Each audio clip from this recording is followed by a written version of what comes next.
ప్రసాదం శనగల తయారు చూద్దాం. ఈ వీడియో మీకు నచ్చినట్లయితే ఒక లైక్ చేయండి. మీ ఒపీనియన్‌ని కామెంట్ సెక్షన్‌లో తెలియజేయండి.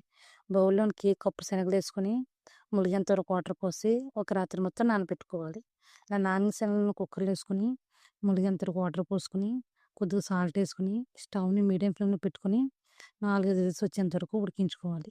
4, 5 విజిల్స్ వచ్చిన తర్వాత శనగలన్నీ మెత్తగా ఉడికిపోతాయి. ఇప్పుడు దీన్ని తాలింపు పెట్టుకుందాం. స్టవ్ మీద ప్యాన్ పెట్టుకొని హాఫ్ టీ స్పూన్ నూనె పోసుకొని కొద్దిగా జీలకర్ర, కొద్దిగా ఆవాలేసుకొని చిటపటలాడిన తర్వాత కరివేపాకు, ఎండుమిర్చి, ఇంగువ ఒకసారి బాగా మిక్స్ చేసుకొని 2 నిమిషాల పాటు ఫ్రై చేసుకోవాలి. ఈ ఫ్రై అయిన తర్వాత పసుపేసి ఒకసారి బాగా కలిపి మనం ఉడికించుకున్న శనగలేసుకోవాలి. బాగా మిక్స్ చేసుకొని మూత పెట్టుకొని ఒక 2 నిమిషాల పాటు ఉడికించుకోవాలి. 2 నిమిషాల తర్వాత స్టవ్ ఆఫ్ చేసి ప్లేట్‌లోకి సర్వ్ చేసుకుంటారు. మీరు కావాలంటే ఇందులో కొబ్బరిని కూడా యాడ్ చేసుకోవచ్చు.